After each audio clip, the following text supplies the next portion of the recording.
جو تاریخ ہمارے پاس موجود ہے اس کے اعتبار سے آلموسٹ 5000 سال پہلے، ایکچوئل ایگزیکٹ کوئی نہیں بتا سکتا، ایک اندازہ۔ بابل عراق کی سویلائزیشن کا وہ علاقہ جسے آج بھی دنیا مانتی ہے بابل، 7 ونڈرز آف دا ورلڈ میں سیکنڈ نمبر کا ہینگنگ گارڈنز آف بابل، دنیا کا سب سے زیادہ ترقی یافتہ علاقہ تھا، بہت بڑی ایک سلطنت تھی، اور اس کے مختلف پھر چھوٹے چھوٹے سٹیز تھے۔ اب آپ کو پتا ہے کہ انڈیا پاکستان میں سٹی کا کنسپٹ الگ ہے اور ویسٹ میں الگ ہے۔ شاید ویسٹ کے اعتبار سے میں اٹلانٹا سٹی میں نہیں بیٹھا ہوں، اس کا کوئی اور نام ہوگا، لیکن بابل ایک سٹی تھا، غازریہ اسی میں، نینوا اسی میں، الگ الگ سٹیز تھی، اور اس میں ایک سٹی کا نام تھا ار، انگریزی میں UR،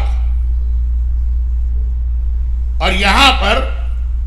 ایک ایسا بچہ پیدا ہوا۔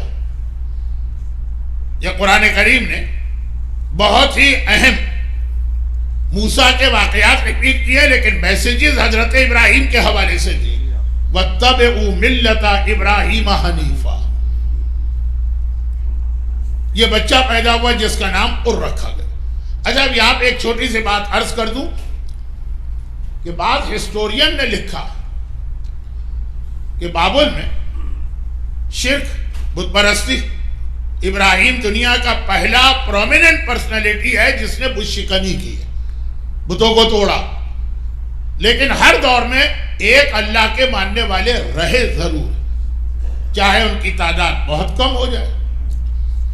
بابل کی پرانی زبان میں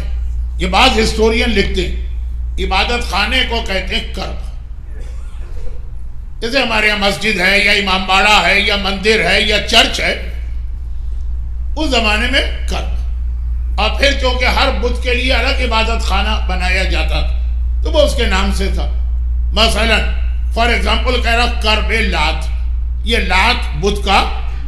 عبادت خانہ، کرب منات۔ اب اگر کہ بابل والوں کے یہ بت نہیں تھے لیکن مشہور ہمارے یہاں ہے تو اس لیے۔ اور جو اللہ کے ماننے والے ایک اللہ کے، حضرت نوح کے دین پہ باقی بہت چھوٹا سا گروپ ہے جہاں پہ وہ عبادت کرتے تھے الہ، تو اس کو کہتے تھے کرب الہ، اور یہی لفظ یعنی ایک اللہ کے ماننے والوں کی عبادت کا، لات کی عبادت ماننے والوں کی وہ ہے، منات کی وہ، کرب الہ، یہی وہ ہے جو پھر بہت زیادہ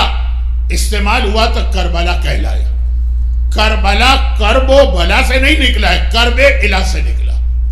وہ سرزمین جہاں پہ ہمیشہ توحید کا تذکرہ رہا۔ جب پوری دنیا میں بت پرستی پھیل گئی تھی، اس سرزمین پہ ہمیشہ لا الہ الا اللہ کا کلمہ رہا، کرب الہ۔